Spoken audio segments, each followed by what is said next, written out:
brave adventures tonight with our mighty team. Heroes we become, living out the dream. Good morning, welcome, happy Halloween. Thank you for joining me. It's about 8 o'clock in the morning here at Site B. It's Halloween, and the weather looks to be perfect for tonight. It's time for the tabletop role-playing game crowdfunding news. We're about a day behind my usual schedule because I had no power yesterday. But then again, I really didn't have anything to say, so it's not like anybody matters. Anyways, let's see what crowdfunding projects are coming to an end, and if any of them are worth our time, energy, and hard-earned pogs. The Discworld thing is coming to an end, and it is made far more money than I would have guessed. It easily surpassed the $1 Million Club. So congratulations. I didn't think there'd be a market for a Discworld role-playing game, but I guess, probably a lot of people bought it because of name recognition or whatever, or they're fans of it. I don't know. We'll see. Anyways, if you want to get the Kickstarter full pack, it's $130 shipping and handling. Get you the PDF and the print version of the book, toolkit, adventure book, and dice. That's the thing we see here. There are obviously smaller versions of that. You can spend $1 to be recognized. You can spend $40 to get the PDF. You can spend $50 to get the physical copy and the PDF, or you can get the whole thingy for what we just said. Yay, stuff. This is using a brand new system that uses a D100, D20, D12, D10, D6, D4, and a D7A. I don't know what a D7A yet is. It's probably a 6-sider that judges what, yes, no types things. It was considering using the 2D10 house rules from Modiphius, but then it's they created a new system for it that uses dice. Brand new system that uses D20s, because there's no other systems out there that use D20s or D10s or D12s or D6s. Brand new. Never heard of it. You've had a perfectly good system, Modiphius. Why try and make a new one that's not D&D, but obviously D&D? Stop it. Shame on you.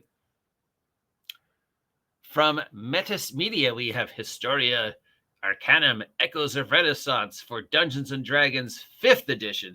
$50 is the most popular pledge, but that only gets you the PDF and the VTT of the books. If you actually want the physical ones, you're going to have to pay more. Yay. They claim there's no AI artwork in this, but geez, look at this picture. This is obviously AI art. Look how many hands this woman has. 1, 2, 3, 4, 5, 6, 7. That's AI. Anyways, it's more stuff for 5e. This time a Italian Renaissance fantasy 5e. So if you've ever been interested in exploring the Italian Renaissance and getting all spooky, here we go. From Brave Alice Games, we have Necromancers of Montadas for Dungeons & Dragons 2nd edition and 5th edition. $12 gets you the PDF of the both edition rules. It adds new character classes for Advanced Dungeons & Dragons 2nd edition and D&D 5e, including some Diablo-inspired classes, 4 new schools of magic, summoning rules, and stuff like that. Diablo-esque summoning rules, and brand new undead that you can summon with your necromancer. So it's a book all about necromancy for both Dungeons & Dragons Advanced D&D 2nd edition and D&D 5e. Different as night and day, but okay. It's nice to see AD&D get some love. Hopefully they won't get in trouble. Well, this cover just hurts my eyes to look at, but it's called Chogayen Sunflower, Expansion Analog Horror. It is from Neon Rot. Congratulations, you win Best Name for a Game Company for the week. It's a zine for $60 for the PDF and print versions of the zine, plus 2 expansion, plus postcards, stickers, and more. You won me at stickers. It is a series of PDF zines around horror, obviously, set in Japan. So it's using Japanese style horror. So expect a lot of tentacles, a lot of weird folklore, some uni, lots of weird eyes, because a lot of Japanese horror involves creatures with like weird eyes or multiple eyes. I'm sure there's some cultural reason why. But anyways, it's just Asian-inspired, Japan-inspired horror with a really cool name, Chogayen Sunflower. Too bad this cover is just like, oh God, it hurts my eyes to look at it. It's like just one of those teeny little sunflowers to make up the big sunflower. Something. There's some design in there. It's not just normal pixels. I can't tell what the design is or what it's supposed to be. Looks like teeny chainmail. Maybe it's teeny flowers, but yeah, definitely the design is intentional. There's something hidden in there to be all spooky. It doesn't work for me. It just hurts my eyes, but I get what they're trying to do, and I think that's cool. $60 for a zine would seem expensive, but you're also getting multiple issues, plus postcards and stickers. So yeah, you won me right there. Now, obviously, you have to download the stickers. They're not real stickers, so unless they're going to mail you stickers with a print version. Paint the Town Red for Soul Muppet Publishing. I'm sorry, you win the prize for best name for a gay company this week with Soul Muppet Publishing. Paint the Town Red is for Orbital Blues, but it's undead. It's $60 for the PDF and print versions of the book, plus the quick start, plus envelopes. It's a game about depression, partying, falling in love, and exploring themes of trauma, vice, and loneliness, plus undead. It's got a cathartic angle. What makes Paint the Town Red interesting is your character is undead, but feels like they are lifeless and rotting. Your character is undead, but feels like they are lifeless and rotting. Therefore, your goal is to feel alive. Unlife is a party, an attempt to chase the highs of living another drink, smoke, music, and debauchery. Your character has boundary-pushing obsessions that they must feed to feel alive. So it's Vampire the Masquerade, but being all edgy. From Adept Icarus, we have Rue the Ruin, Lone Werewolf solo tabletop role-playing games. What is this? Rue the Ruin is a solo role-playing game where you step into the paws of a newly made werewolf, grappling with betrayer's involvement in your transformation. Your journey of self-discovery will take you through a series of moon phases as you seek to understand your wolf side and build relationships while struggling to balance rage and regret. You'll explore themes of personal horror, loyalty, vengeance, abandonment, and redemption in a solo role-play. So how do you know whether I actually did explore that or not? If I want therapy, I'll go and talk to and pay a therapist. I don't want a role-playing game that does therapy while also I'm solo playing a werewolf through the phases of the moon by myself in the dark. I mean, I get solo role-playing is experiencing a huge explosion post-pandemic. Because, it's hard to find people to play with, but you still want to roll dice. And it's, I guess, more exciting in some ways than just solo playing a video game or Minecraft.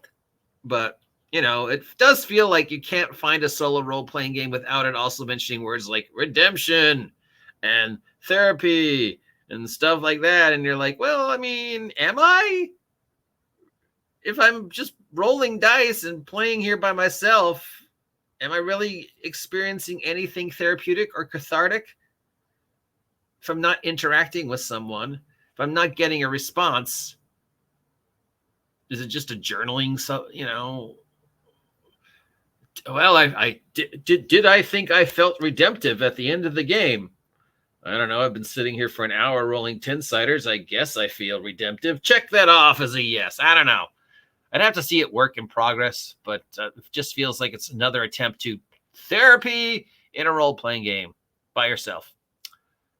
From Jonathan Boyle, we have Trash to Treasure, a Trash Goblin Magical Girl RPG. So it's goblins who are also magical girls.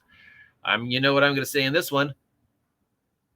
$15 for the PDF of the Kroll rulebook. They claim they don't use any AI. You play goblins who are also magical girls. An 80-page guide to saving the world from trash by the trashiest. The game is designed to run with the pre-generated characters, though it does also provide rules for making your own. So if you want to play goblins who are saving the planet, who are also magical girls, this is the game for you. and it's $15. As somebody who makes a lot of Goblin-centric role-playing games, I hadn't thought of doing Goblin Magical Girls.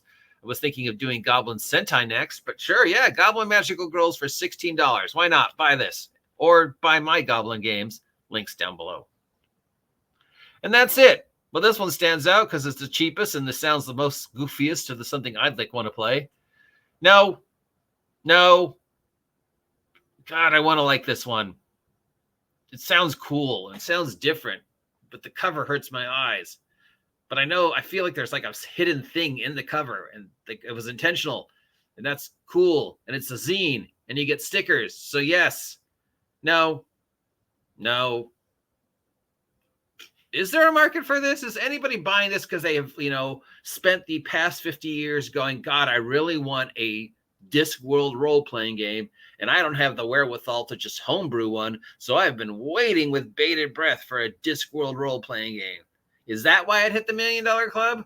Or did it hit the $1 Million Club because the name recognition and the people like Discworld was got to have some new information and art for Discworld, and I've already got all the Discworld stuff, and I'm a huge fan of Discworld, so I'm buying this because it's Discworld. I don't really care about the RPG stuff. I'm just interested in the products and the toys and the stickers and the art and however much influence Pratchett had on this, and because it might increase my collection of Discworld stuff because I already have a whole bunch of Discworld stuff. I don't know. I feel like that's kind of the reason why it would be so huge is because they're just a name recognition and people are getting it for the same reason they would buy a Discworld coffee table book.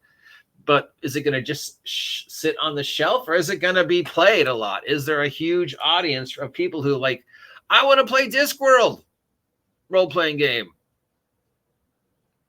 Was there a GURPS Discworld? There probably was. Anyways, that's it for this week. If any of those sound exciting to you, check out the links down below. Till next time, I'm the OG GMs. Thanks for sticking with me. Have a safe Halloween. Keep your pets inside, and I'll talk to you all later. News from the table in the rolling waves. Dice in our hand, we're the dungeon's brave. Adventures tonight with our mighty team.